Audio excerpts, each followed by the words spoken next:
Hello मेरे प्यारे बच्चों, कैसे हो आप सब। आशा है आप सब ठीक होगे, मस्त होगे, स्वस्थ होगे और अपनी अपनी लाइफ में एंजॉय कर रहे होगे और उसके साथ साथ पढ़ाई भी कर रहे होगे। और पढ़ना आप मैंने बताया कि पढ़ाई खेल के साथ ही होती, खेलते रहिए, पढ़ते रहिए, उसको बैलेंस वे में रखिए, क्योंकि खेलना भी इस एज में हेल्थ के लिए बहुत अच्छा है। लेकिन पढ़ाई के साथ साथ पढ़ाई करिए और खेलिए, आपको कोई नहीं रोकता, पहले पढ़ाई फिर खेलना। तो हम स्वागत है आपका अपने प्यारे चैनल टुडे ट्यूटोरियल पर, जहां हम लोग क्या पढ़ रहे थे, बायोलॉजी। और बायोलॉजी में हमने क्या पढ़ लिया था, 2 चैप्टर हमने कंप्लीट कर लिए हैं और अच्छे डीप में जाकर बेसिक से एडवांस तक आपने जो अगर वो क्लासेस नहीं की हैं तो आप देखिए और आपको पता चलेगा कि हमने क्या पढ़ा है। वो आप अगर आपने पढ़ लिया तो आपको, मुझे नहीं लगता कि कहीं और विजिट करने की जरूरत है। उससे अच्छा कंटेंट आपको पूरे यूट्यूब पर अगर मिल जाए तो आप हमें आके कमेंट में शिकायत करिएगा कि सर इससे अच्छा किसी ने पढ़ा है। आपको बहुत मजा आने आई होगी और जो देख के आए हैं वो आज इस क्लास को और एंजॉय करेंगे। और हम आगे दिन अपने बायोलॉजी के 3rd चैप्टर की तरफ एंट्री करने वाले हैं और एक ऐसे चैप्टर की तरफ एंट्री करने वाले हैं जो इस धरती पर जीवन को बनाए रखने में क्या था, बहुत जरूरी था। अगर ये चैप्टर या कह लो ये जो प्रोसेस है, अगर इस धरती पर आज की आज रोक दी जाए तो क्या होगा, आज के 100 साल के बाद पूरी धरती से पूरी जो जीव हैं वो क्या हो जाएंगे, समाप्त हो जाएंगे। अगर ये प्रोसेस आज के आज रोक दी जाए तो सबसे पहले क्या रुकेगा, सबसे पहले तो आपके स्कूल ही बंद हो जाएंगे, क्योंकि नए बच्चे नहीं होंगे। ठीक है, तो नए बच्चे नहीं होंगे तो स्कूल ऑब्वियसली बंद हो जाएंगे, पहले प्राइमरी फिर कॉलेज बंद होंगे और फिर धीरे धीरे दिन सब कुछ धीरे धीरे, और फिर ऐसे पेड़ पौधे भी, फसलें खत्म होंगी और चीजें खत्म होंगी। तो आज हम पढ़ने वाले हैं ऐसा चैप्टर जिसका नाम है रिप्रोडक्शन।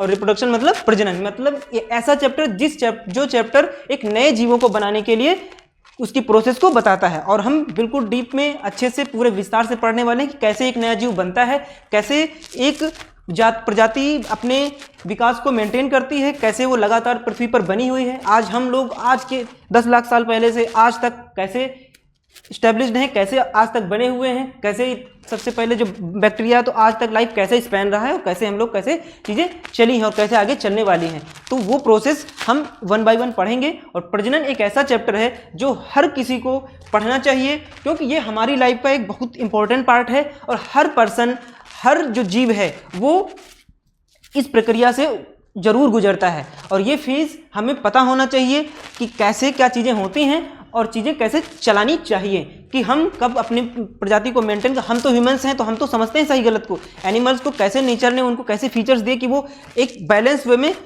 जो पॉपुलेशन है, जो जीव हैं वो बने हुए हैं। कोई भी जीव अनलिमिटेड नहीं बढ़ता इस धरती पर, तो वो कैसे बैलेंस्ड है, ये सब चीजें हम आज पढ़ने वाले हैं। तो आज का हमारा प्यारा चैप्टर है, क्या नाम है, रिप्रोडक्शन यानी प्रजनन। पहला चैप्टर है जो हमारी धरती पर जीवन को बनाए रखने में क्या करता है, हेल्प करता है।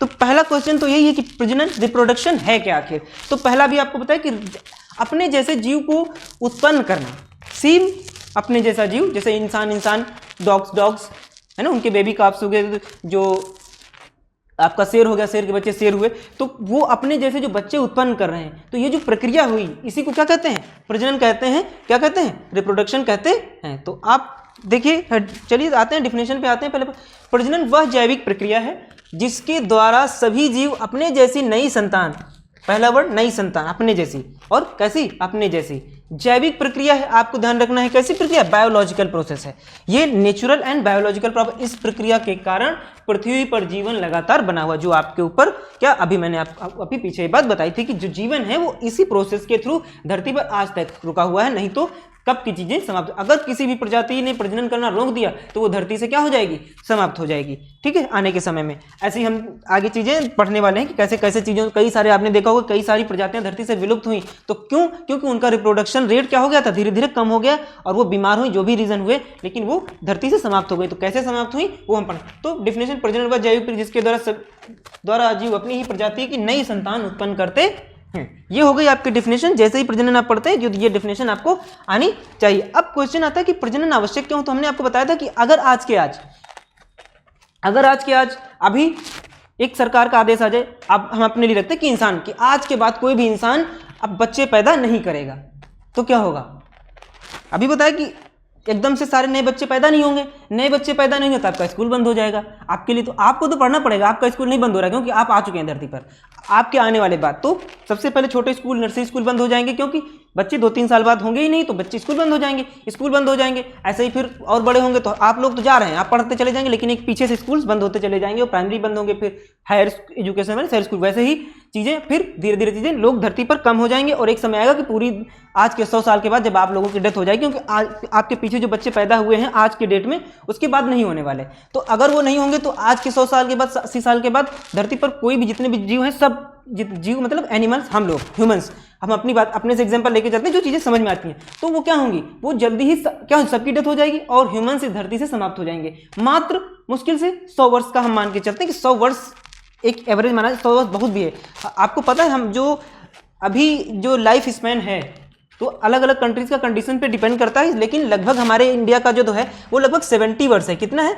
70 वर्ष है, लगभग 70 वर्ष एवरेज है कि लगभग भारत में जो लोग हैं वो 70 वर्ष जीते। जापान का सबसे ज़्यादा, और कई देश हांगकांग वगैरह देश के वहाँ के लोगों का लगभग 90 के आसपास है, तो वहाँ के लोग लगभग 80 से 90। आपने देखो जापान की ही न्यूज़ आती कि वहाँ के 115 साल के पर्सन की डेथ हो गई। ऐसा नहीं कि इंडिया में भी नहीं है, लेकिन एवरेज कुछ कम में कुछ जाते, तो एक एवरेज जो आता है वो 70 वर्ष के आसपास, 69 कुछ है, तो 69 के आसपास है, तो लेकिन एवरेज 70 मान सकते हैं। तो 70 वर्ष आज के बाद आप हम लोग हैं, जो आज बच्चा पैदा हुआ है एवरेज मान के चलो 70 वर्ष के बाद उसमें से 90% बच्चे जो होंगे उनकी डेथ हो चुकी होगी। तो धरती पर मुश्किल से गिने चुने जो बच्चे होंगे वो बच्चे होंगे, जो मतलब वो बाद में एडल्ट हो चुके होंगे, बूढ़े हो चुके होंगे।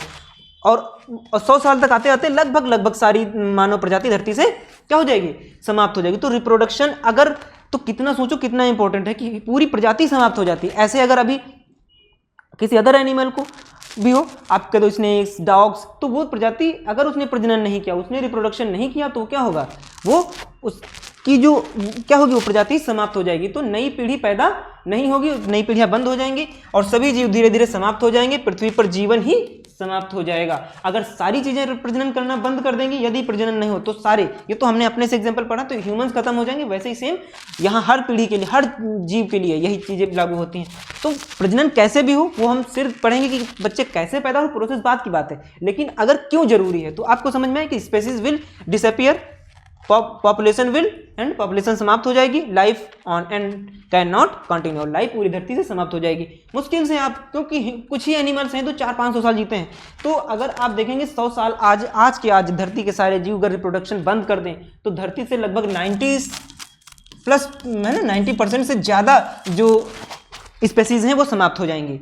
कुछ पेड़ बचेंगे जो बड़े बड़े, आपने बरगद के पेड़ और ये सब इसीलिए कहा जाता है कि हमें ऐसे पेड़ लगाने, बरगद के पेड़, पीपल के पेड़ जिनका लाइफ स्पैन बहुत ज़्यादा होता है, क्योंकि अगर कोई ऐसी घटना हुई, कोई प्लांट्स जल्दी डिसअपियर होने, जैसे आपने देखा गेहूं की फसल, ये फसलें होती हैं जो क्रॉप्स होती हैं, वो तो 3 से 4 महीने में समाप्त हो जाता है उनका फल, लेकिन फिर से नया पौधा वो बीज बना के ही जाते हैं। तो अपने जैसे वो प्रजनन करने की क्षमता दे के जाते हैं, जब सीड बो देते हैं वो फिर से उग जाते हैं। तो कोई भी पौधा या कोई भी जीव धरती पर आता है तो प्रजनन जरूर करता है, और अपने जैसे जीव को उत्पन्न करने की सबके अंदर शक्ति होती है, और वो करके ही उसकी डेथ होती है। अगर आप ये प्रोसेस नहीं कर पा रहे हैं, समझ में आप धरती पर क्या हैं? आप धरती पर बोझ हैं, यही भी मान सकते हैं। कोई भी जीव अगर वो प्रजनन नहीं कर सकता, इसीलिए कई बार हमारी कम्युनिटी में कुछ ऐसे लोग होते हैं जो ये इस प्रोसेस में पार्टिसिपेट नहीं कर पाते, उनको पहले से उनको वो स्थान नहीं मिल पाता। मेन रीज़न यही है कि आपका धरती पर ज़रूरत ही क्या है, क्योंकि मेन प्रोसेस आप आए थे कि धरती पर हम लाइफ को कंटिन्यू कर पाएँ, बट आप नहीं कर पा रहे हैं, तो इस वजह से कहा जाता है। तो वो अलग वे में जोड़ा जाता है, बट वो चीज़ें नहीं है यहाँ पे।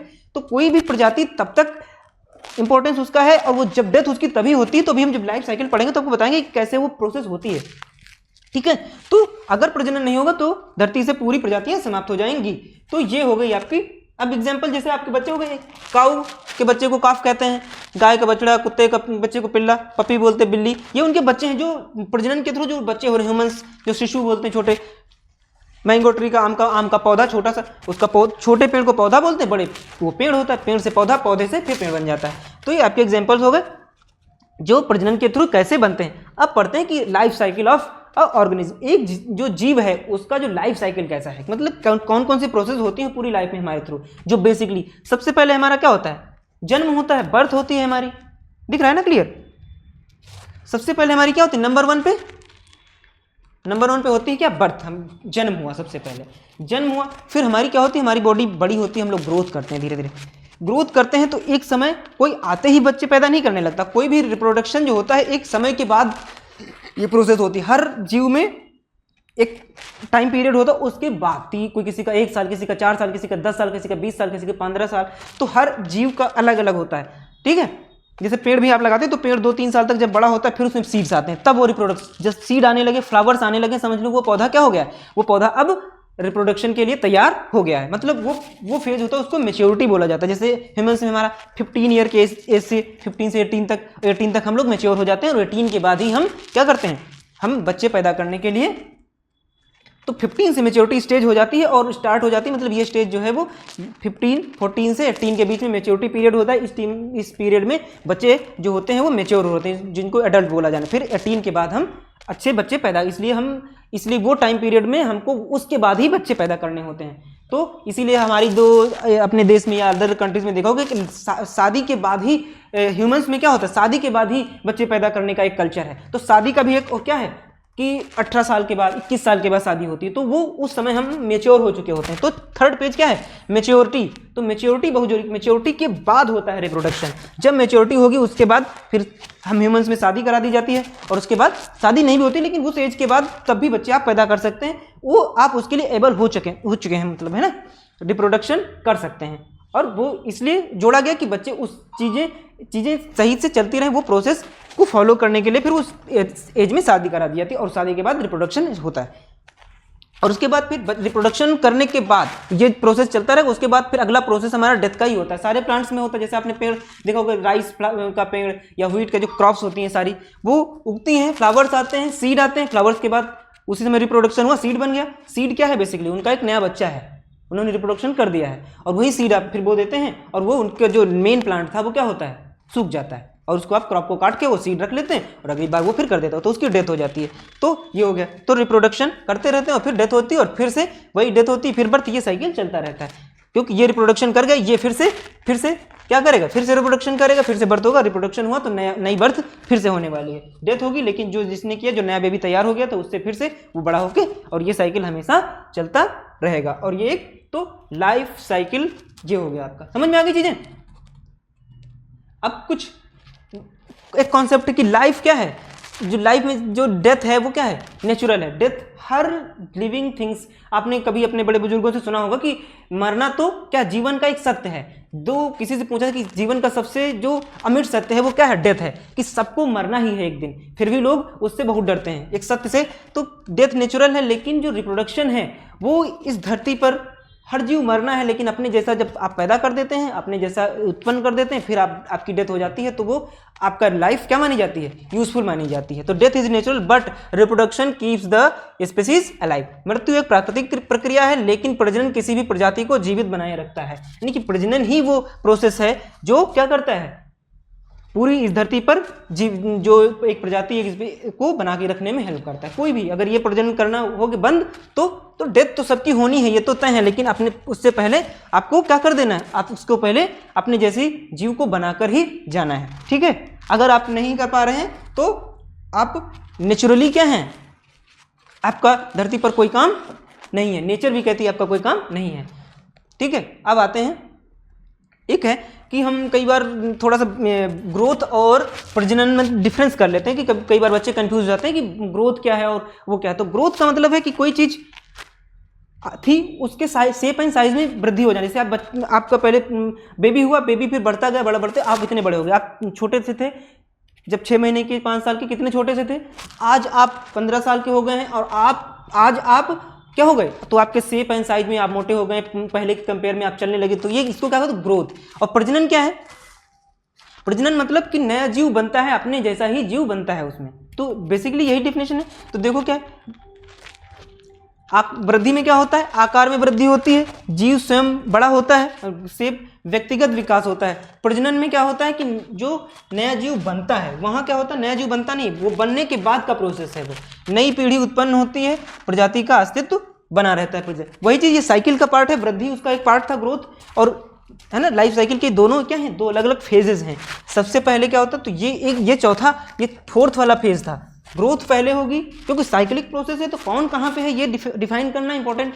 हम डिफाइन नहीं कर सकते कौन पहले हो रहा है, क्योंकि जब तक ग्रोथ नहीं होगी, ग्रोथ के बाद मैच्योरिटी आएगी, फिर रिप्रोडक्शन होगा, रिप्रोडक्शन होगा तो फिर से बर्थ होगी, बर्थ होगी फिर ग्रोथ होगी। तो कौन किस प्लेस पे, तो साइक्लिक है, इस वजह से उसमें किसी का प्रोसेस। लेकिन हमने जो अभी ये इमेज देखी थी ये वाली, तो इसमें हमने इसको 4th नंबर पे, मतलब अगर बर्थ से शुरू करें तो, नहीं तो ये साइक्लिक प्रोसेस है, इस वजह से हम इसकी कोई प्लेस नहीं है, ये मत सोचना कि चौथा प्लेस है उसका, ठीक है। तो ये दोनों प्रोसेस हैं, अलग अलग अवस्थाएं हैं, जो हमारी लाइफ की अलग अलग अवस्थाएं हैं एक लाइफ साइकिल की। वो प्रजनन से पहले की कह लो, ये वृद्धि होगी, मैच्योरिटी होगी, फिर प्रजनन करें, प्रजनन होगा, प्रजनन के बाद फिर वृद्धि होगी। तो ये साइकिल चलता रहता है। तो दोनों में बेसिक डिफरेंस, इसमें शेप साइज बढ़ता है और उसमें नया जीव बनता है। तो ये थोड़ा सा आपकी बुक में ये चीजें थी, तो इनको समझाना थोड़ा सा जरूरी था। अब आते हैं प्रजनन की इस कैरेक्टरिस्टिक्स, विशेषताएं क्या होती हैं। तो अभी जब डिफिनेशन पढ़ी थी तो पहले ही डिफिनेशन में क्या लिखा हुआ था, बायोलॉजिकल प्रोसेस, मतलब जैविक प्रक्रिया है, एक नेचुरल एंड बायोलॉजिकल, ये नेचुरल प्रोसेस है, ठीक है। तो पहला प्रोसेस क्या, बायोलॉजिकल प्रोसेस, यह एक जैविक प्रक्रिया है। नई संतान उत्पन्न होती है, ये भी हम पढ़ के आए अभी। वही चीजें देखो, अब जब भी आपसे डिफिनेशन लिखना है और डिफिनेशन से ही कैरेक्टरिस्टिक्स निकलती हैं 3-4, कुछ एक्स्ट्रा चीजें और ऐड करी जाती हैं कि क्या क्या हो सकता है। तो अगर आपको डिफिनेशन अच्छे से याद है तो आप किसी भी आपको कोई भी चीज लिखनी हो, कुछ भी किसी के बारे में लिखना हो और डिफिनेशन लिखो और कैरेक्टरिस्टिक्स पूछ दे साथ में, तो वही चीजें उठा के यहाँ कॉपी करनी होती हैं, उसमें से निकाल के पॉइंट्स में कर दो कि ये चीजें वहाँ होती हैं जो आप डिफिनेशन पढ़ के, ठीक है। प्रजाति का अस्तित्व बना रहता है क्योंकि प्रजनन लाइफ को बनाए रखने में हेल्प करती है, तो प्रजाति समाप्त नहीं होती है। आनुवंशिक गुण अगली पीढ़ी तक पहुंच जाते हैं, तो जेनेटिक जो इन्फॉर्मेशन होती है नेक्स्ट में जाती हैं। तो हमने पढ़ा है कि ना, आपने जब डीएनए फिंगरप्रिंटिंग के बारे में अभी हम पढ़ाएंगे आपको, आपने शायद सुना भी होगा। तो क्या होता है कि हमारी जो इन्फॉर्मेशन से अपने माँ बाप से मिलती हैं, पूरी तरीके से नहीं मिलती बट मिलती तो है कुछ ना कुछ, तो उनसे कुछ चीज़ें मिलती। जब हम डीएनए मैच कराते हैं तो पता चलता है कौन किसका बेटा है। वैसे जो असेक्सुअल होता है उसमें तो सेम होता है, जो हमने मायोसिस माइटोसिस पढ़ा था तो उसमें आपको याद है ना, तो प्रोसेस आगे आएंगे तो पढ़ेंगे, तो उसमें सेम सेल बनती है और सेम अपने जैसा वो बनता है। तो आनुवंशिक गुण अगली पीढ़ी तक पहुंच जाते हैं। आपने देखा होगा कई बार मम्मी बच्चों की आंखें मम्मी पापा से, नोज या कोई पार्ट बॉडी का कलर, ये सब चीज़ें मैच करती है कि नहीं करती, हेयर कलर्स, ये तो कुछ न कुछ गुण नेक्स्ट ट्रांसफर होते हैं, किसकी वजह से, प्रजनन के थ्रू ही आते हैं कि नेक्स्ट पीढ़ी में। तो जीवों की संख्या बनी रहती हुई पॉपुलेशन मेंटेन रहती है, और ये एक नेचुरल प्रोसेस है और नेचर ने बहुत बैलेंस्ड वे में रखा हुआ इस चीज़ को। आप सोचो कि प्रजनन हो रहा है लेकिन हर चीज़ पे लिमिटेशन लगा के रखी है। इस आप देखोगे जब जो असेक्सुअल हो रहा है वहाँ भी एक टाइम पीरियड दे रखा है कि कब कब होगा, ऐसा नहीं कि बस उठे और धड़ धड़ पैदा करने लगे, तो पॉपुलेशन बढ़ती चली जाएगी। आपने धरती पर देखा कि धरती पर हर जीव एक बैलेंस्ड वे में है सब जगह पे, और ये चीज़ें वो मेंटेन करके रखता है, नेचर खुद मेंटेन करके रखता है, ऐसे ही होता है। तो अभी जब हम चीज़ें पढ़ेंगे तो और चीज़ें बताएंगे। तो जीवों की संख्या प्रजनन के थ्रू ही बनी रहती है कि धरती पे जो जीव बने हुए हैं वो प्रजनन के थ्रू। तो ये आपके बेसिक कैरेक्टरिस्टिक्स हैं जो 4-5 हैं, और आपको जब भी डेफिनेशन के साथ कैरेक्टरिस्टिक्स पूछ सकता है कि बताओ प्रजनन क्या है और उसकी मुख्य विशेषताएं क्या हैं, और आप आराम से लिख लोगे, ठीक है। अब आते हैं प्रजनन के प्रकार, टाइप्स ऑफ रिप्रोडक्शन। टाइप्स मतलब कितने टाइप से होता है, कि प्रजनन के कई अलग अलग तरीके हो सकते हैं। कि प्लांट्स कैसे, आपने देखो प्लांट तो अपनी जगह पे खड़े रहते हैं। हमने कई देखा होगा कि कई बार हम जो सेक्सुअल रिप्रोडक्शन होता है जो हम अपनी देख लेते हैं, जो एनिमल्स करते हैं अपने, तो उनका प्रोसेस अलग है। प्लांट्स का प्रोसेस कैसा है, या बहुत सारे जो अलग जीव हैं जो बैक्टीरिया वायरस वगैरह, वो कैसे अपना पॉपुलेशन मेंटेन करके रखे हुए हैं। तो ये सब चीज़ें तो हम टाइप्स पढ़ेंगे ना, अलग अलग टाइप से कर रहे होंगे। तो यहाँ पे बेसिकली दो टाइप होते हैं। कितने? 2 टाइप्स होते हैं। पहला टाइप्स क्या है? पहला टाइप क्या था? अलैंगिक, जिसको हिंदी में लिख दे अलैंगिक, मतलब अलैंगिक प्रजनन। अलैंगिक प्रजनन, प्रजनन मतलब असेक्सुअल, असेक्सुअल प्रजनन। दूसरा होता है लैंगिक प्रजनन, अभी नाम लिखते हैं फिर बताते हैं आपको, ठीक। लैंगिक प्रजनन, ठीक है। ये सेक्सुअल, ये असेक्सुअल।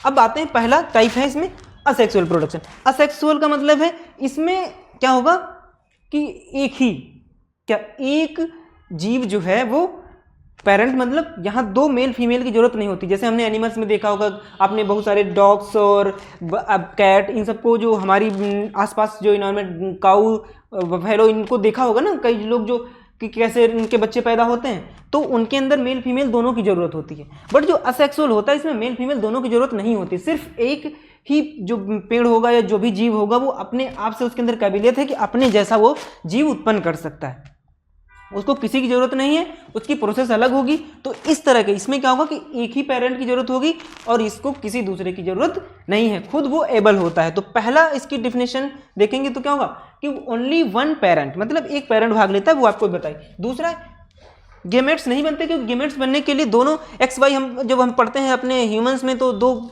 अलग ला के फिर जाइगोट वगैरह बनता है दोनों, तो गेमेट्स बनने की जरूरत ही नहीं है, क्योंकि जो हमारे क्रोमोसोम्स या जो हमारे गुणसूत्र ये सब हो गए अभी पढ़ेंगे तो वो सब बताएंगे, तो वहाँ बनने की जरूरत ही नहीं है क्योंकि एक ही है। वहाँ गेमेट्स दोनों दो जब होंगे, मेल में अलग बनते हैं, फीमेल में स्पर्म और वो ओवरीज, ये सब पढ़ेंगे। तो नई संतान आनुवंशिक रूप से पेरेंट के समान होती, बिल्कुल एग्जैक्ट सेम होती है, चीज़ें बिल्कुल उसके ही जैसी होती हैं। एक पेड़ दूसरे पेड़ जैसा होता है, या एक बैक्टीरिया एक जीव दूसरे बिल्कुल सेम अपने जैसा प्लांट उत्पन्न करता है।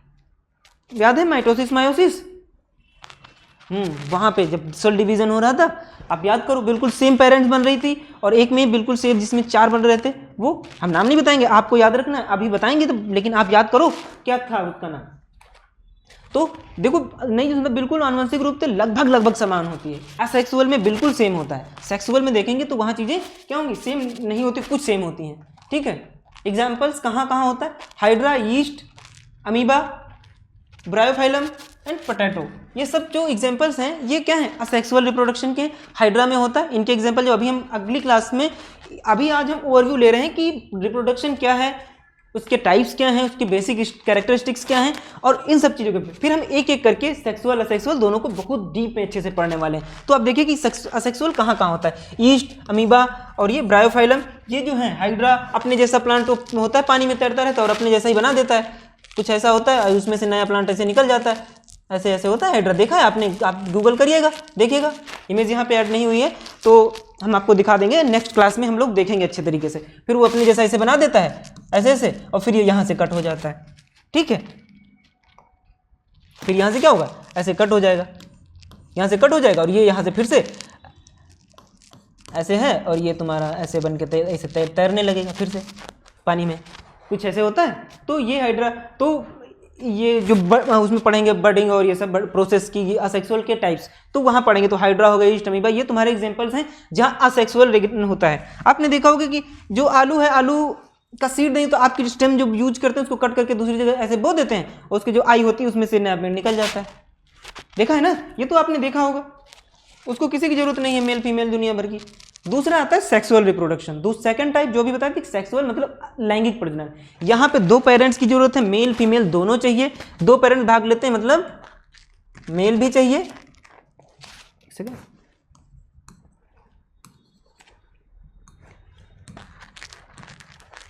मेल प्लस फीमेल, नर और मादा, नर प्लस मादा, दोनों की जरूरत है, एक नर एक मादा, दोनों। 2 पेरेंट मतलब आपके जो भी पेरेंट्स हैं, मतलब जो जन्म देने वाले हैं, उनको दोनों की जरूरत है, 2 भाग लेंगे, अकेले नहीं कर सकते, एक मेल एक फीमेल, तभी करेंगे। सेम स्पेसीज के जीव होंगे, सेम प्रजाति के, जैसे मेल ह्यूमंस के साथ, लायन के साथ, हॉर्स के साथ, काऊ के साथ, काऊ का जो बुल होगा, ठीक, जो बफेलो हो गई, मेल बफेलो फीमेल बफेलो, तो मेल फीमेल दोनों होंगे। मेल एंड फीमेल गेमेट्स का संलयन होता है, तो मेल और फीमेल, क्योंकि यहाँ बनेंगे ना गेमेट्स मेल का और उसका, ठीक। फिर क्या होगा, प्रोड्यूसेस वेरिएशन, नई संतान में विविधता उत्पन्न होती है, क्योंकि देखा होगा आपने कि बिल्कुल एग्जैक्ट नहीं होते, क्योंकि आपने देखा कि आप 2 भाई हो मान लो, तो आपका भाई और आप 2 लोग हो, आप एक ही पेरेंट से उत्पन्न हुए हो, लेकिन कुछ चीज़ें आपकी मैच कर जाती, हो सकता है किसी की आइज या नोज या हैंड, हाइट, ये सब चीज़ें मैच कर जाती है, ठीक है, लेकिन बिल्कुल 100% मैच नहीं करते आप। इवन ऐसा जो अब ट्विंस होते हैं, ट्विंस में बहुत सारी चीज़ें मैच करती हैं, लगभग 90% तक चीज़ें मैच करती हैं, लेकिन 100% वो भी नहीं मैच करते। अभी तक ऐसे केस लास्ट अभी कुछ दिनों पहले, 1 साल 6 महीने पहले एक न्यूज़ में आया था कि 2 भाई ऐसे थे कि जिनके हम कहते हैं कि किसी के फिंगरप्रिंट्स डिक्टो मैच नहीं करते। ये है ना, जैसे आपका आधार कार्ड बनता है तो आप थंब लगाते हो तो जैसे आपका नाम खुल के आ जाता है। तो अभी एक पीछे कुछ दिनों में एक न्यूज़ आई थी कि 2 भाई थे, उनके फिंगरप्रिंट रेटिना आइज की जो हमारी रेटिना होती वो तक मैच कर रही थी, तो उनको लगभग 99% उनकी चीज़ें मैच कर रही थी। तो काफ़ी चीज़ें तो बेसिक यही होती, फेस उनको कोई डिफाइन नहीं कर सकता था कि ये वाला ये है, इसका नाम अलग अलग है। माँ बाप भी उसको कभी कभी कंफ्यूज हो जाते हैं करने में, लेकिन फिर भी क्या है कि तो वो एक्सेप्शन था, क्योंकि इस चीज़ें हो सकती है, लेकिन नॉर्मली देखा जाता है क्योंकि नई संतानें जो होती है उनमें वेरिएशन होता है। मतलब अभी वेरिएशन को समझेंगे कि वेरिएशन क्या होता है, लेकिन मतलब वेरिएशन मतलब विविधता, चेंजेस। आप अपने भाई जैसे डिक्टो सेम नहीं हो, जबकि एक ही पेरेंट्स से उत्पन्न हुए, मम्मी पापा आपके तो सेम ही है, ठीक है। आपने देखा होगा जैसे कोई डॉग है तो डॉग देखोगे कि डॉग से जो नया पपी हुआ है वो होगा तो दोनों में से थोड़ा सा मैच कर रहा होगा, थोड़ा थोड़ा थोड़ा थोड़ा, लेकिन एग्जैक्ट बिल्कुल 100% वो मैच नहीं कर रहा होगा, कुछ न कुछ वेरिएशन होता है। तो सेक्सुअल में वेरिएशन होता है, और यही चीज़ें जो एक्मोडेशन और नई नई प्रजातियों को जन्म करने में भी हेल्प कर गई कई बार। तो नई जो सुधार हुए जेनेटिक वो इन चीज़ों पे आए। तो वेरिएशन का मतलब कि नई संतान में विविधता उत्पन्न होती है, तो वेरिएशन मतलब चेंजेस बने रहते हैं, तो चेंजेस जो डिफरेंस होते हैं, ठीक है। एग्जाम्पल सेक्सुअल के मनुष्य में होता है डॉग, कैट, फ्लावरिंग प्लांट्स। जितने भी फ्लावरिंग प्लांट होते हैं जिनमें फूल आते हैं, प्लांट्स ऐसे भी हैं जो ऐसे अभी पोटैटो बताया, लेकिन फ्लावरिंग प्लांट्स में जितने जहाँ फूल आता है वहाँ सेक्सुअल रिप्रोडक्शन होता है। अब हम जब प्लांट्स के बारे में पढ़ेंगे तो बहुत अच्छे से आपको बताएंगे उसके सारे वो, ठीक है। तो ये हो गया, ये तो आपके बेसिक हमने देखा ही है कि यहाँ मेल फीमेल ही होंगे तभी रिप्रोडक्शन होगा, मतलब प्रजनन होगा, नई प्रजाति तभी उत्पन्न होगी जब क्या होगा, 2 मेल और फीमेल मिलेंगे, उनके बगैर नहीं है, ठीक है। अब आते हैं इनमें थोड़ा सा डिफरेंस देख लेते हैं, क्योंकि एक क्वेश्चन सेक्सुअल असेक्सुअल में डिफरेंस का भी आ सकता है कि बताओ प्रजनन क्या है, और लैंगिक और अलैंगिक प्रजनन में अंतर बताएं, ठीक है। तो यहाँ पे आप देखिए पहला क्या है, लैंगिक प्रजनन। एक वन पेरेंट जो अभी पढ़ के हैं वही सब चीजें जो एक बार आपने पढ़ ली वही चीजें यहाँ लिखनी है। इसमें क्या होता है, डिफिनेशन आपने अच्छे से पढ़ी और आप कर लो, कैरेक्टरिस्टिक्स यहाँ लिखो, इसकी यहाँ लिखो, दोनों में डिफरेंस क्या है, मतलब अलग क्या है, इसके एक पेरेंट्स में 2 पेरेंट्स। गेमेट्स नहीं बनते, बनते हैं, जो इधर होगा इधर नहीं होगा। निषेचन नहीं होता है, फर्टिलाइजेशन अभी पढ़ेंगे, ये सब प्रोसेस आराम से पढ़ेंगे। निषेचन होता है, लैंगिक में होता है, क्योंकि निषेचन होगा तभी तो जाइगोट बनेंगे और वो सब नया बेबी बनेगा, वो प्रोसेस अलग है। कम विविधता होती है, क्योंकि विविधता का मतलब है वेरिएशन ज़्यादा नहीं होता इसमें, क्योंकि बिल्कुल डिक्टो बन जाती है, ठीक है। सेल डिवीजन जब हो रहा था तो बिल्कुल एग्जैक्ट सेम बन रही थी, तो यहाँ बिल्कुल हाइड्रा के प्लांट से जो नया हाइड्रा बना था वो बिल्कुल डिक्टो बना था, वो बड़ा हुआ, उसमें आप डिफरेंस नहीं कर पा रहे थे, लेकिन इसमें यहाँ आपको विविधता ज़्यादा देखने को मिल जाती है। आप ह्यूमंस में ही देख लो, आप कितने सारे टाइप्स के, आप दुनिया में इतने सारे लोग हैं, सब अलग अलग हैं, ठीक। तो ये है वेरिएशन, यहाँ ज़्यादा होता है, ये प्रक्रिया थोड़ा तेज होती है, और ये थोड़ा उसके कंपेयर में जो सेक्सुअल रिप्रोडक्शन होता है ये क्या होता है कि थोड़ा स्लो होता है, क्योंकि ये मेच्योरिटी आई हो गया। लेकिन यहाँ क्या होता है, यहाँ हमने देखा है कि एक जो मेल्स को और फीमेल्स को, फीमेल्स में जो बच्चे का जो बनता है, पेट में पलता है, वो सब चीज़ें, और प्लांट्स को अगर देखें अलग, तो प्लांट्स में भी फूल आता है, फिर उसके नीचे ओवरी में वो फूलती है और फिर फल बनती है, तो वो भी 3-4 महीने का प्रोसेस होता है। आप देखोगे, आपने कई सारे आम तो देखा ही होगा, आम का बाग देखा होगा तो देखा होगा फूल आते हैं, फूल के बाद फिर आम थोड़ा छोटा बनता है, फिर वो धीरे धीरे बनता है, तो फिर बड़ा होता है। तो ये प्रोसेस थोड़ा सा क्या होगा, जब तक मेच्योरिटी आती है तो वो इतना प्रोसेस थोड़ा सा होता है, लेकिन यहाँ क्या होता है, ये थोड़ा तेज हो जाता है। और आप ह्यूमंस में देख लो, बच्चे को जब भी होता है तो जाइगोट बनता है, पेट में जाता है, 9 महीने पलता है, तब जाके वो उसका जन्म होता है, तो 9 महीने का प्रोसेस है। एलिफेंट में तो लगभग 2 साल का प्रोसेस होता है, 14 से 18 महीने, 20 महीने, ठीक है। तो जितना, तो वहाँ टाइम अलग अलग है, तो वो फीमेल्स को दिया गया है, फीमेल्स को बनाया गया। मेल्स, इसमें जो मेल्स होते हैं वो हमेशा इस चीज़ के लिए रेडी होते हैं, वो उनको, लेकिन इनके पास एक सीजनल वो होता है, इनके पास एक टाइम पीरियड होता है, उस टाइम में ही फर्टिलाइज्ड होते हैं, मतलब उस समय ही ये प्रजनन करते हैं। आप देखोगे डॉग होते हैं, डॉग्स एक फिक्स सीजन में ही बच्चे, जो फीमेल डॉग होगी तो वो एक फिक्स टाइम पीरियड में ही वो बच्चे को प्रजनन करने के लिए रेडी होती है। जो मेल होते हैं वो हमेशा तैयार होते हैं, तो male always ready, but females are seasonal, या उनको नेचर ने दिया, क्योंकि अगर दोनों हमेशा तैयार रहे तो जो एनिमल्स हैं वो हमेशा प्रजनन करते रहेंगे और संख्या बहुत तेजी से बढ़ जाएगी और वो दूसरी प्रजातियों को समाप्त कर सकते हैं। ऐसे सोचो, शेर अगर हमेशा, जो उसकी फीमेल लॉयन है वो हमेशा अगर वो रेडी रहेगी प्रजनन करने के लिए तो वो हर जैसे ही बच्चा पैदा हुआ फिर रेडी हो गई। तो हर एक साल के बाद एक सीजन में वो एक फिक्स सीजन में वो बच्चे पैदा करने के लिए ही रेडी होते हैं। तो जो ऐसे जो जंगली पौधे होते हैं उनको एक साल में सिर्फ एक बार ऐसा पीरियड होता है, और जो हम ह्यूमंस हैं यहाँ मंथली होता है। जो फीमेल्स होती है हर महीने में एक टाइम पीरियड आता है, वहाँ पे वो उसके लिए रेडी होती हैं।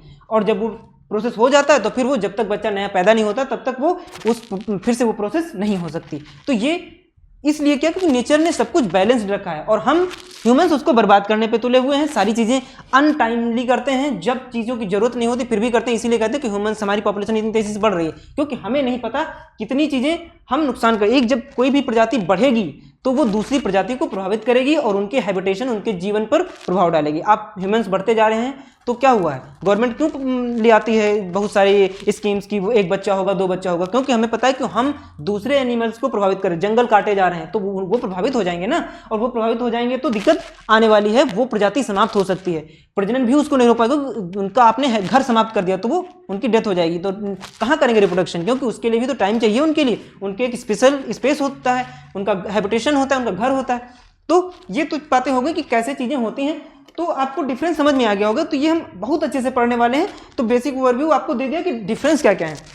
ये क्वेश्चन आपको बनता है कि बताइए प्रजनन क्या है और लैंगिक और अलैंगिक प्रजनन में डिफरेंस बताइए। तो आप ये भी बता सकते हो, या लैंगिक प्रजनन क्या है या लैंगिक प्रजनन क्या है, यहाँ से पूछे तो ये चीज़ें लिख दो और आपका इस शॉर्ट में भी बन जाएगा, वेरी शॉर्ट में बन जाएगा, और एक लॉन्ग आंसर बनेगा। तो प्रजनन के साथ में ये डिफरेंस का क्वेश्चन बनेगा और ये टेबल आप बना के चले आओगे, आपको फुल मार्क्स मिल जाएंगे। ठीक है, तो हो गई ये बात। अब आते हैं कि अभी वर्ड बताया था कि वेरिएशन की क्या होता है। वेरिएशन भी बताया था कि आप अपने भाई से डिक्टो मैच नहीं करते, कुछ चीज़ें मैच कर सकती हैं बट सारी चीज़ें नहीं करती। तो यही जो चेंज है हमारे आपके बीच में, आप और हम, आप हमारा हो गया तो हम तो चलो आपके पेरेंट्स अलग हैं, हमारे पेरेंट्स अलग हैं, बट यहाँ क्या है, एक ही पेरेंट्स सेम है, दो है ना, एक ही प्रजाति के जीव में छोटे छोटे अंतर होते हैं, और ये छोटे छोटे अंतर ही क्या कहलाते हैं। आपने डॉग्स देखे, डिफरेंट टाइप के डॉग्स होते हैं, बिल्कुल डिक्टो सेम नहीं करते कि मम्मी पापा उसके ऐसे थे तो सेम वैसे। तो यही जो डिफरेंस है उसी को वेरिएशन कहा जाता है। ठीक है, और ये वेरिएशन ही लाइफ को और बनाता है क्या, कि वो परिस्थितियों में लड़ने लायक बन जाता है, क्योंकि जो ये थोड़े थोड़े चेंजेस होते हैं तो यही हमको स्टेब्लिश बनाने में हेल्प करते हैं और हमको स्थायित्व देते हैं। क्योंकि वो नया जो जीव बना है वो पुराने वाले से थोड़ा सा स्ट्रांग भी हो सकता है, उसमें जो चेंजेस हैं वो नई चीज़ों को एब्जॉर्व कर सकता है, और वो हो सकता है पहले वाला वो सर्वाइव न कर पाए लेकिन हम सर्वाइव कर सकते हैं। ठीक है, तो दो भाई एक जैसे दिखते हैं लेकिन बिल्कुल समान नहीं होते। तो एक ही प्रजाति में जो छोटे छोटे अंतर होते हैं, डिफरेंस होते हैं, उसी को वेरिएशन बोला जाता है। तो आपसे कोई पूछे वेरिएशन क्या है, तो वेरी अलग से वेरी करना मतलब अलग हो जाना, और वही चीज़ें वेरिएशन है।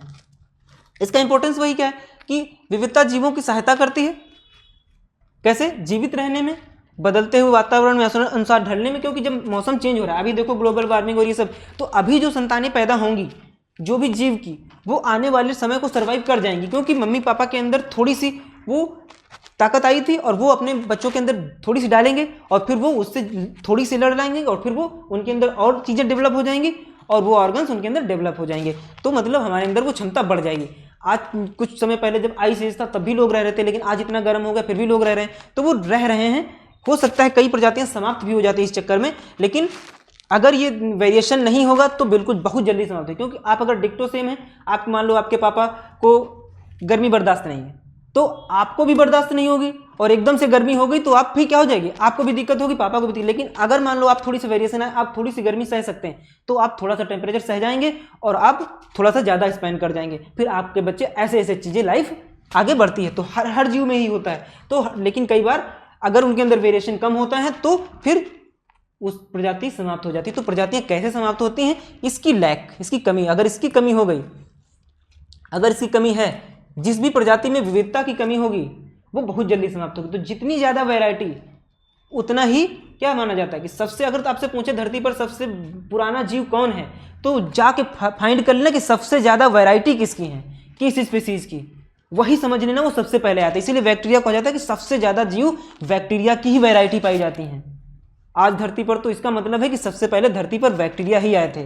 तो आपको पहचानना है कि धरती पर हमारे ह्यूमंस में कितनी वैरायटीज़ हैं। बहुत ज़्यादा वैरायटी नहीं है। तो हम लोग अभी बहुत 10-5 साल लाख साल पुराने हैं, लेकिन आप देखिए जाके क्रॉप्स में राइस की, तो राइस या कुछ भी देखिए लाखों टाइप के प्लांट्स हैं और उनकी वैरायटी बहुत अलग अलग है। छोटे छोटे जीव देखिए उनकी बहुत सारी वैरायटी हैं। तितली देखिए आप, कितनी वैरायटी हैं। तो वो क्या है, इसका मतलब वो बहुत पहले से है, हमसे पहले। तो जितनी ज़्यादा वैरायटी, इसका मतलब वो उतना लाइफ ज़्यादा खींच ले गया, वो यहाँ तक आज आया है, क्योंकि उन्हें बहुत सारे टाइम पीरियड झेल लिए। आपने आइस, इस धरती पे कभी बर्फ जमी थी, कभी आग लग गई थी, जब आपने एस्टेरॉइड पढ़ा होगा, डायनासोर समाप्त हो गए, फिर भी जीव बचे थे, बैक्टीरिया वगैरह बच गए थे। तो क्योंकि उनके अंदर क्या था, आर्किया पढ़ाया था ना, तो आर्किया तो बच ही गया, वो तो ज्वालामुखी में रह लेता था।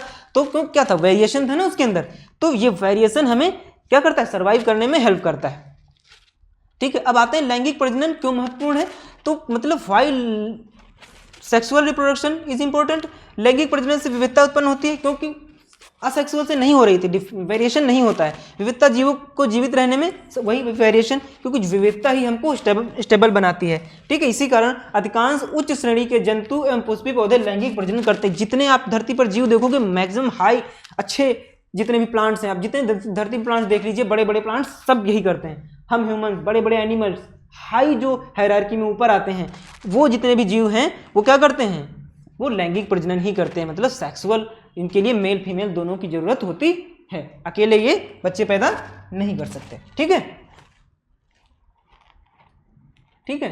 तो ये हो गया कि कैसे हो रहा है आलू। अभी पूरा रिवीजन, आलू पढ़ा था अभी का, क्या पढ़ा था कि आलू तो असेक्सुअल कर रहा था तने से, उसका आलू जो है वो, आप एक चीज ध्यान देखिए, आलू को मैंने क्या लिखा है, तना। आलू जमीन के अंदर होता है बट रूट नहीं होता है। आलू रूट नहीं है, जड़ नहीं है आलू। ये चीज ध्यान रखना कि जमीन के अंदर हर चीज जड़ नहीं होती। रूट जो है आपने देखना, उसके अंदर रूट्स अलग होती हैं। कभी पेड़ उखाड़ के देखना, आप अगर को मौका मिले, जो गांव के बच्चे हो तो देखे होंगे, जो शहर के बच्चे हैं वो शायद न देखे हो, तो आप कभी गांव जाइएगा या कहीं जाइएगा तो आलू के पेड़ को उखाड़ के देखिएगा, तो आलू के रूट में ही जो आलू का पोटैटो है, जो मेन जो आप खाते हैं हम लोग सब्जी के रूप में, वो लगा रहता है रूट के साथ। तो रूट अलग होती है, ये स्टेम होता है। अदरक जो होता है, अदरक भी आपने देखा, अदरक भी रूट जैसी दिखती है, रूट जमीन के अंदर होती है, बट ये भी रूट नहीं होती, इसको राइजोम बोलते हैं। ये भी एक टाइप का स्टेम ही होता है। और इसके ही अंदर अभी एग्जांपल से हम अभी इसके बारे में और पढ़ेंगे, जब हम सेक्सुअल के बारे में, तो इनके पूरी कैसे इनसे प्लांट बनता है, कैसे ये रिप्रोडक्शन करते हैं, उनके अभी एग्जांपल है कि हाँ ये चीजें होती हैं। ब्रायोफिलम ये भी असेक्सुअल था। हाइड्रा में मुकुलन होता है, बडिंग होती है, हाइड्रा भी आपका असेक्सुअल था। और ये तुम्हारे लैंगिक प्रजनन करते हैं, गाय ये लैंगिक, ये तुम्हारे क्या थे, असेक्सुअल थे। और ये आपके ये क्या है, ये आपके हो गए सेक्सुअल। और ये जो आपके हो गए ये क्या है, ये हो गए आपके असेक्सुअल। ठीक, इनको अलैंगिक। ठीक है, हिंदी वालों के लिए भी लिख देते हैं, नहीं तो कहेंगे हमारे लिए सर लिखते नहीं। ठीक है, ये अलैंगिक कर रहे हैं, ये सेक्सुअल मतलब अलैंगिक। ठीक है, ये लैंगिक होगा, इसको भी लिख देते हैं हिंदी में। ठीक, इसके लिए अब इतनी देर से हम पढ़ा रहे हैं, तो आपको ऐसा नहीं है कि ये वर्ड्स और हिंदी इंग्लिश दोनों आपको समझ के चलना है, क्योंकि अगर आपने दोनों लैंग्वेज में समझ लिया तो चीज़ें और आसान हो जाती है। क्योंकि साइंस के लिए थोड़ा सा इंग्लिश के वर्ड जो होते हैं वो ज़्यादा इजी माने जाते हैं, क्योंकि हिंदी की तो ये बहुत हार्ड कई टर्मिनोलॉजीज देखने को मिल जाती हैं। जो आपको अच्छी लगी वो पढ़ते रहिए, बाकी हम दोनों लैंग्वेज में इसलिए पढ़ा रहे हैं कि सबको फायदा मिले। ठीक है, अब आ गए हम किस पे, कि जो अभी हमने पढ़ा उसको थोड़ा सा रिकैप कर लेते हैं। तो यहाँ तक आज हमने बेसिकली सीख लिया कि हमने आज पढ़ा क्या। हमने प्रजनन क्या है पढ़ लिया, कि क्या है प्रजनन के बारे में, उसकी डिफिनेशन वगैरह। ठीक है, क्या है पढ़ लिया, कि क्या है अच्छे से पढ़ लिया, क्या है इसकी डिफिनेशन पढ़ी। टाइप्स उसके पढ़े, दो टाइप्स पढ़े थे, सेक्सुअल एंड असेक्सुअल। सेक्सुअल में क्या था, एक पेरेंट्स। असेक्सुअल में असेक्सुअल में एक पेरेंट, संतानें जो होती हैं वो क्या होती हैं, समान होती हैं। और जो लैंगिक प्रजनन है इसमें दो पेरेंट्स होते हैं और वेरिएशन देखने को मिलता है, बच्चे एग्जैक्ट सेम नहीं होते, दो बच्चे एक माता पिता के एग्जैक्ट सेम नहीं होते। इसका मतलब क्या है, ये बिल्कुल इनके अंदर, और ये फिर ये चीज़ें हमने देख ली थी। तो वही है, इतना हमने आज सीख लिया है। ठीक है, तो चीज़ें यहाँ तक आपको समझ में आ गई होंगी कि सेक्सुअल असेक्सुअल और क्या होता है, और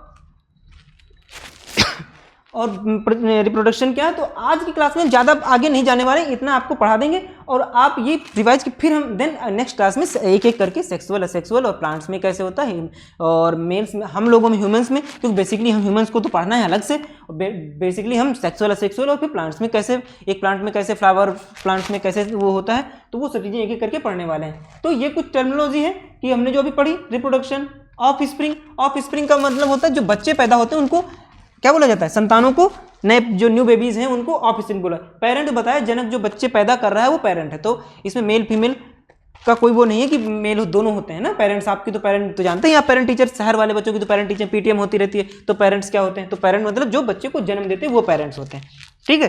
तो बेसिकली कई बार तो आप पेरेंट्स की जगह पे दूसरे को लेके चले जाते हैं, लेकिन वो आपके पेरेंट्स नहीं है, ये चीज ध्यान रखना। पेरेंट्स कौन होता है? आपके माता पिता ही हैं, जिन्होंने आपको जन्म दिया है, जिन्होंने आपको बनाया, वो पेरेंट होते हैं। एक्चुअल में कई बार बच्चे नहीं किसी और को लेके चले जाते, कई बार जो बड़े बड़े कॉलेजेस में वहाँ बच्चे मम्मी पापा दूसरे बच्चों को किसी को बना के लेके चले जाते हैं, चाचा चाची नाना नानी को। तो रियल में वो आपके पेरेंट्स नहीं है, बट हाँ वो एक जो आप कॉलेज में जो प्रोसेस होता है उसको पूरा करने के लिए, तो वो अलग चीज़ है। तो पेरेंट्स का मतलब जनक, स्पीसीज मतलब जो स्पीसीज ऐसी जो सेम तरह के जीव जो अपने तरीके का जीव बना सकते हैं, उसको एक स्पीसीज बोला जाता है। अब स्पीसीज की आपको डेफिनेशन बहुत अच्छी, एक छोटी सी डेफिनेशन, इतना ध्यान रखना कि स्पीसीज वे होते हैं, ऐसे जीव हैं, एक जैसे दो जीव हैं, मेल फीमेल हैं दोनों, और वो अपने जैसी बच्चे को पैदा करने में क्या है, सक्षम है, उनको सेम स्पीसीज बोला जाता है। ठीक है, ऐसा नहीं है जैसे आपने देखा कि एक डॉग में कई सारे अलग अलग हो, अगर एक डॉग की कई वेरिएशन होते हैं ना, वेरिएशन देखा आपने घोड़ा देखा, गधा देखा, दोनों डिफरेंस होते हैं, थोड़ा सेम एक जैसे दिखते भी लेकिन थोड़ा अलग अलग होते हैं, लेकिन घोड़े और गधे दोनों अलग अलग स्पीसीज हैं। क्यों? लेकिन उनके अंदर वो दो आपस में क्या कर सकते हैं, बच्चे पैदा कर सकते हैं, ये भी ध्यान रखना। लेकिन अपने जैसे बच्चे पैदा करते हो, जो बच्चा पैदा होगा वो भी क्या होना चाहिए, वो भी प्रजनन करने योग्य होना चाहिए, ये इंपॉर्टेंट होते हैं, उसको सेम स्पीसीज बोला जा सकता है।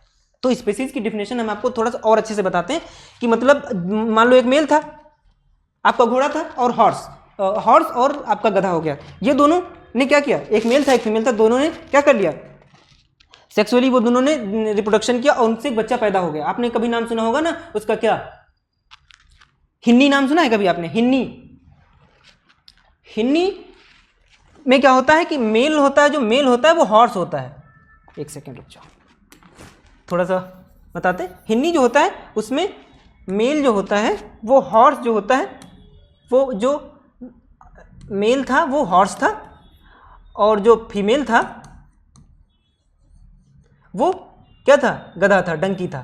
ठीक है, इन दोनों ने क्या कर दिया, एक बच्चा पैदा कर लिया, दोनों में हो गया, बच्चा भी पैदा हुआ, तो इनसे जो बच्चा पैदा हुआ उसको पैदा हुआ हिन्नी। लेकिन हिन्नी जो होता है वो बच्चे पैदा नहीं कर सकता। समझ में आया कि इन्होंने तो कर दिया, जिनको अब सेम स्पीसीज इसलिए नहीं, क्योंकि इनका जो बच्चा पैदा हुआ ये आगे की प्रजाति को कंटिन्यू नहीं कर सकता। हिन्नी जो होता है वो बच्चे पैदा नहीं कर सकता। तो हिन्नी देखो कम हाइट का,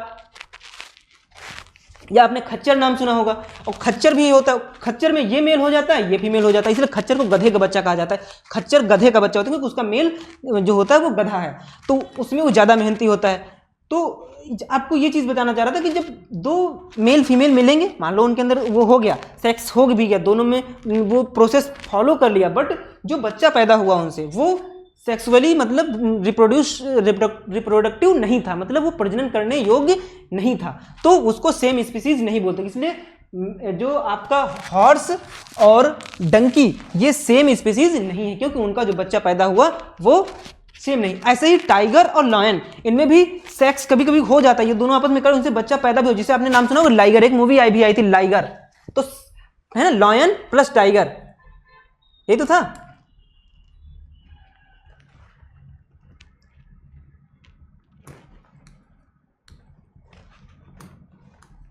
सुना था कि नहीं आपने,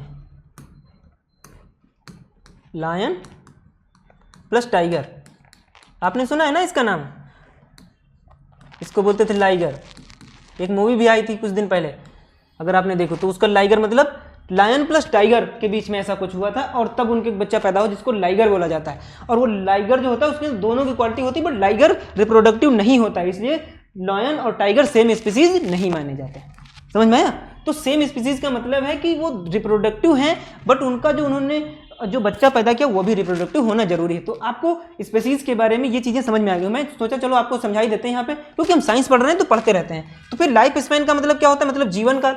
अभी बताया था कि हमारा जो ह्यूमंस का जो था वो लगभग 70 ईयर है हमारे लाइफ का, हर एनिमल का क्या था, और वो भी लगभग। तो क्या हुआ कि कोई भी जीव अलग अलग टाइम होता है, कोई 10 साल, कोई 12 साल, कोई 3 साल, कोई 4 साल। कई सारे मच्छर हो गए, जो मच्छर जो लगभग आपका होता है 4 वीक्स के आसपास रहता है और उसकी डेथ हो जाती है, मतलब 1 महीने के अंदर उसका काम वो सब काम धाम करके उसका क्या हो गया, अंतकाल हो जाता है।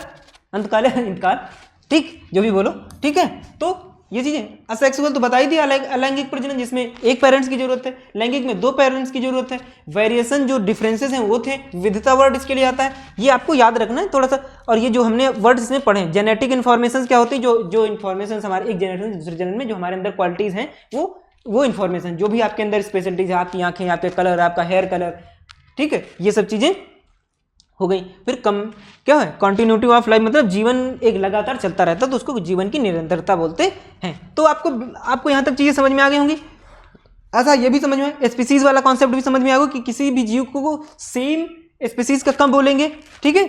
और हम अभी पढ़ेंगे, जब डाइवर्सिटी पढ़ेंगे तो और अच्छे से इसके बारे में पढ़ने वाले हैं और एक एक चीजें बताएंगे कि कैसे चीजें आगे चलती हैं, ठीक है। तो आपका चैप्टर खत्म हुआ और आपका क्या आ गया, अब टाइम है आपको, अब आप अपनी पेन कलम उठाइए और करिए कुछ काम, ठीक है। तो कुछ काम भी दे देते हैं। अब हम आज से कुछ तो आपको होमवर्क देके, पिछली क्लासेस में हम करवाते थे, करवाएंगे फिर भी, लेकिन आपको कुछ वर्क देते हैं, इससे साथ साथ थोड़ा थोड़ा करते रहो कि आपने पढ़ा और क्या आपको वो याद है, वो साथ साथ करते चलते हैं। तो आपके लिए थोड़ा सा होमवर्क है जो आप, जिनके आंसर्स आप लिखेंगे और आशा है बहुत आराम से लिख लेंगे, ऐसा नहीं कि बिल्कुल आसान से क्वेश्चन है जो आपने अभी इस क्लास में पढ़े। वही पहला क्वेश्चन है, प्रजनन की परिभाषा लिखिए, डिफाइन रिप्रोडक्शन, बेसिक सा क्वेश्चन। इतना तो कोई भी बच्चा कर देगा, अगर इसने क्लास कर ली है तो ऐसे लिख देगा, अरे सर ये तो हम ऐसे ही लिख देंगे, आंखें बंद कर लें और ऐसे लिखते चले जाएं। फिर क्यों आवश्यक है, क्यों नेसेसरी है जीवन को चलाने के लिए।